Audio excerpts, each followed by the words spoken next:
کر چکی ہے تو اس عورت کی تربیت کا اثر یہ ہوتا ہے میرے عزیز بہنوں کہ اس کی میٹھے جملوں سے ہی بچہ کبھی بایزید بستانی بنتا ہے، کبھی امام شافعی کی شکل اختیار کرتا ہے۔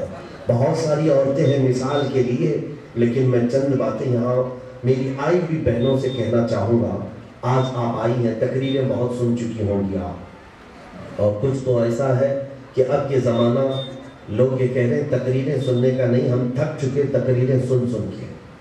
اگر آپ تھک چکے ہیں تو ہم تھکے نہیں ہیں سنانے میں، لیکن ایک بات یاد رکھیں کہ محض تقریر سننا ہی یہ کوئی جلسے کا مقصد نہیں، نہ اجتماع کا مقصد ہے۔ اگر آئی ہوئی خواتین اپنے دل میں ایک عہد یہ کر کے جانا چاہتی ہیں کہ آج میں فقط 1 گھنٹے کے لیے آئی ہوں، لیکن میری زندگی کے چلنے والے راستے کو آج میں بدل لوں گی، اور جو راستہ میں چل رہی تھی آج میں وہاں سے مڑ جاؤں گی، اس راستے پر چلوں گی جس راستے پر رسول اللہ نے اپنی بیٹیوں کو چلایا تھا۔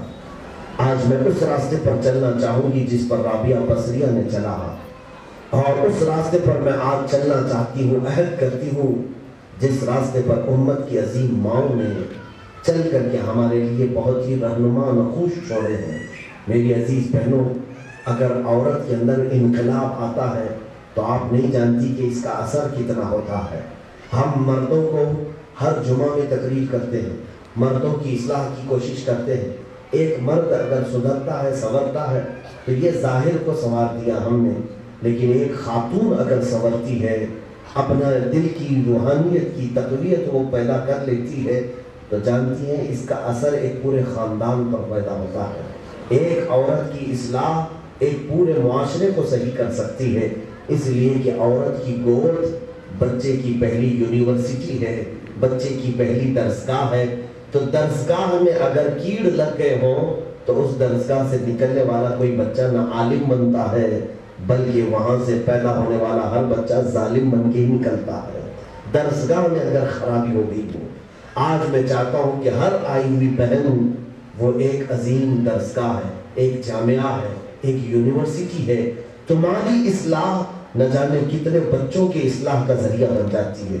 ہمارے پاس کتنی مائیں آتی ہیں جو یہ کہتی ہیں میرا بچہ میرے ہاتھ سے نکل گیا، میرا بچہ نشہ خور ہو چکا ہے، میرا بچہ شراب کی لت پر اس کو لگی ہوئی ہے، میرا بچہ لڑکیوں کے پیچھے آوارہ ہو گیا ہے۔ نہ جانے کیا کیا شکایتیں ماؤں کی ہیں جو ہمارے پاس لے کر کے آتی ہیں۔ اے میری عزیز دختران اسلام، سنو، اس بچے کی صحیح کرنے کے لیے تم کبھی تعویذ، کبھی دھاگے، کبھی پانی، انہی چکروں میں رہ گئی۔ کاش تم اپنی گود کو صحیح کر لیتی تو یہ بچہ کسی اور ڈگر نگر کے چکر نہیں کاٹتا، بلکہ یہ تمہارے قدموں میں آج بھی جنت کو ڈھونڈ رہا ہوتا، آج بھی تمہارے قدموں میں یہ جنت کو ڈھونڈتا۔ سب سے پہلے اصلاح یہاں سے ضروری ہے۔ اگر اصلاح گھروں کی نہیں ہو سکی، آج دیکھیں حیرت کی بات ہے، میں آپ کو بتاتا ہوں کہ خواتین کا کردار کیا ہے، یہ کتنے بڑے بڑے لوگوں کو تبدیل کرتی ہیں۔ جانتی ہیں آپ کتنے بڑے بڑے لوگوں کو تبدیل کر سکتی ہیں؟ امام حسن بصری رضی اللہ تعالیٰ عنہ کا نام تو سنا ہوگا۔ امام حسن بصری یہ مشہور تابعی ہے، سلسلہ چشتیہ ہو، سلسلہ سہروردیہ ہو، اور کئی سلاسل ایسے ہیں جو امام حسن بصری سے ہوتے ہوئے امام علی مرتضیٰ شیر خدا تک پہنچتے ہیں۔ سیدنا علی کرم اللہ وجہہ الکریم کی بارگاہ سے فیض پائے ہوئے ایک عظیم بزرگ کا نام حسن بصری ہے۔ فرماتے ہیں امام حسن بصری، توجہ چاہتا ہوں میری بہنوں سے، سنیں، ایک خاتون جب بگڑتی ہے تو معاشرہ تباہ ہوتا ہے، اور ایک خاتون جب صحت مند ہو جاتی ہے اخلاق سے، پورا معاشرہ صحت مند ہو جاتا ہے۔ سنو، حسن بصری فرماتے ہیں میں ایک بہت مالدار نوجوان تھا، بہت ہی پیسے والا تھا، میں بڑے ٹھاٹ باٹ سے زندگی گزارتا تھا، بڑے اچھے اعلیٰ قسم کے کپڑے، خوشبوئیں، اور پھر ان کی زندگی گزارنے کا طریقہ ہی بالکل الگ تھا۔ حسن بصری کہتے ہیں کہ بغداد میں ہر سال ایک میلہ لگتا تھا جس میں ہر جگہ کی عورتیں بھی جمع ہوتی تھیں اور بہت سارے مرد بھی آتے تھے۔ میں اس میلے میں گیا، اپنی پرانی زندگی بتا رہے ہیں، حسن بصری کہتے ہیں کہ میں جاتا تھا جیسے کہ مارکیٹ جاتے ہیں، جیسے کہ بازار جاتے ہیں، میں اس میلے میں گیا تو ایک خاتون پر میری نظر پڑ گئی۔ وہ جوان عورت تھی، بلا کا حسن تھا اس کا، بڑی خوبصورت خاتون تھی، اور اس خوبصورتی میں سب سے زیادہ اگر چار چاند کوئی چیز لگا رہی تھی تو اس کی آنکھیں، جھیل جیسی آنکھیں، اور عورت کی خوبصورتی میں سب سے زیادہ اضافہ کرتی اس کی آنکھیں۔ حسن بصری کہتے ہیں کہ میں اس کی محبت میں فنا ہو گیا، فدا ہو گیا، ایسے کہ اس کا پیچھا کرنے لگ گیا، اور وہ خاتون پردے میں تھی۔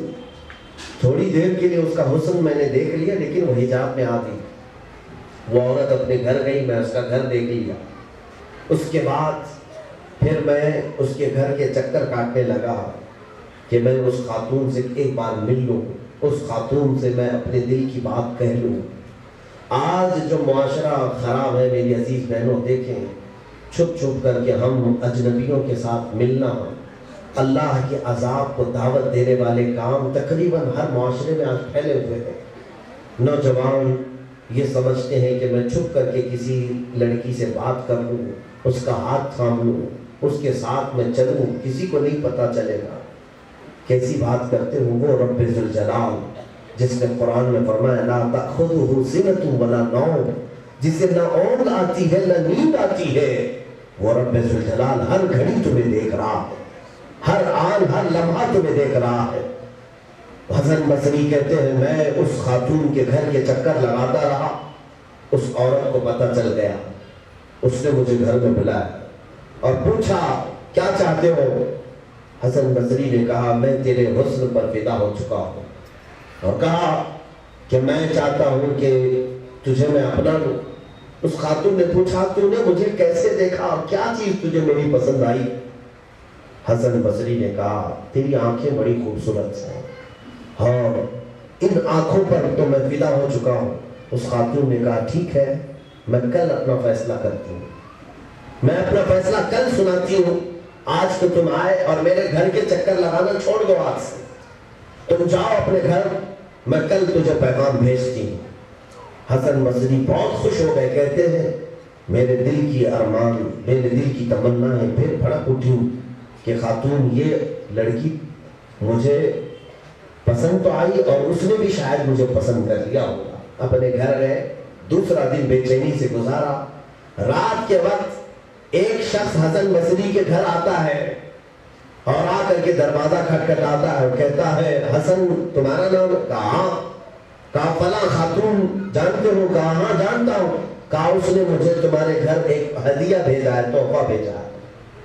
کہا جس کے گھر تم کل رات گئے تھے بات کرنے کے لیے، آج رات اس نے تیرے پاس ایک تحفہ بھیجا ہے۔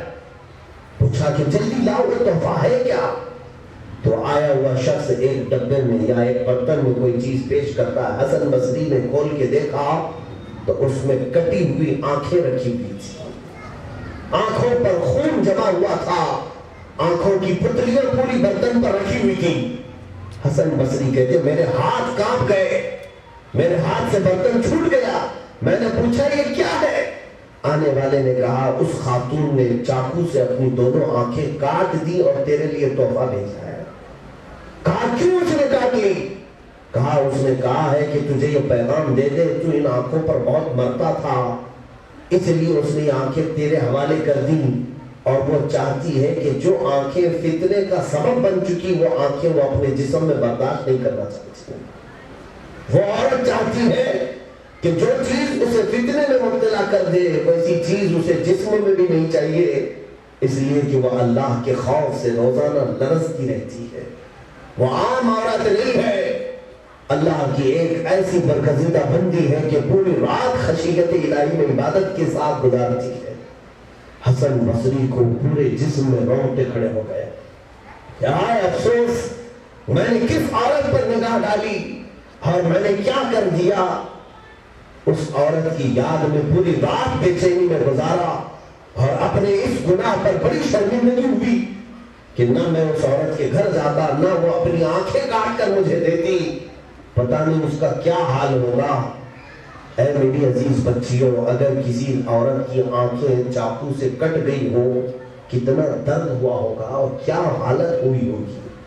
حسن بصری کہتے ہیں پوری رات میں بستر پر لوٹ پوٹ ہوتا رہا، صبح جیسے ہی ہوئی دوڑتا ہوا اس عورت کے گھر پہنچا۔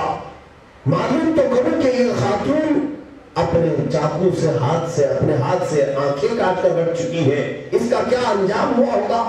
حسن بصری کہتے ہیں میں جب گیا تو دیکھا اس کے گھر کے باہر بہت بھیڑ جمع تھی، پوچھا کیا ہوا، کہا اللہ والی جو عبادت میں پوری رات گزارتی تھی آج اس کا انتقال ہوا ہے، جنازہ اٹھانے کے لیے لوگ جمع ہیں، جنازے کے لیے لوگ جمع ہیں۔ حسن بصری کہتے ہیں میرے پورے جسم کو اس واقعے نے ہلا دیا، جنازہ چلا گیا، اس خاتون کا ایک ہی رات میں انتقال بھی ہو گیا۔ اس خاتون نے خودکشی نہیں کی میرے عزیزوں، اس خاتون نے اس رات اللہ سے یہ دعا کی کہ اے مولا میں اپنے جسم کو زندگی بھر چھپاتی تھی، انجانے میں کسی نوجوان کی نگاہ مجھ پر پڑ گئی، اب میں نہیں چاہتی کہ اس فتنے والے چہرے کے ساتھ اور جیوں، مولا تو اپنے پاس مجھے بلا لے۔ رات بھر وہ عورت روتی رہی اور صبح اس کا انتقال ہو چکا تھا۔ یہ اللہ والیاں ہیں جن کے بارے میں قرآن کہتا ہے ان المسلمین والمسلمات والمؤمنین والمؤمنات والقانتین والقانتات والصادقین والصادقات۔ اس آیت میں آگے چل کر کے رب تعالیٰ فرماتا ہے والحافظین فروجہم والحافظات، وہ عورتیں جو اپنے شرمگاہوں کی حفاظت کرتی ہیں، اعد اللہ لہم مغفرۃ واجرا عظیما، اللہ نے ان کے لیے بہت بڑی مغفرت رکھی اور بہت بڑا اجر عظیم رکھا۔ میری عزیز خواتین، میری عزیز بہنوں، کیا آج پوری دنیا ایڑی چوٹی کا زور لگا کر کے تمہیں ننگا کر کے بازار میں لانا نہیں چاہتی؟ اور عورت آج کہتی ہے ترقی ہو چکی ہے۔ کون سی ترقی؟ عورت کو جانور جیسی زندگی گزارنے پر آج بھی دنیا مجبور کر رہی ہے، اس لیے کہ جانور بھی ننگے رہتے ہیں۔ کبھی دیکھا ہے کہ کوئی بھینس کپڑے پہنی ہو؟ کبھی دیکھا ہے کہ کوئی کتا یا کتیا کپڑے پہنتے ہو؟ کبھی دیکھا ہے کہ کوئی بکرا یا بکری کوئی لباس پہنتے ہو؟ وہ تو بے لباس گھومتے ہیں، اور دنیا یہی چاہتی ہے کہ یہی جنگلی جانوروں کی طرح ہماری عورتیں بھی محض چھوٹے چھوٹے ٹکڑوں میں باہر آئیں۔ آج یہ ٹکڑوں پر لا کر کے رکھا ہے اور اس کے بعد کل یہ بھی چھین لیں گے تاکہ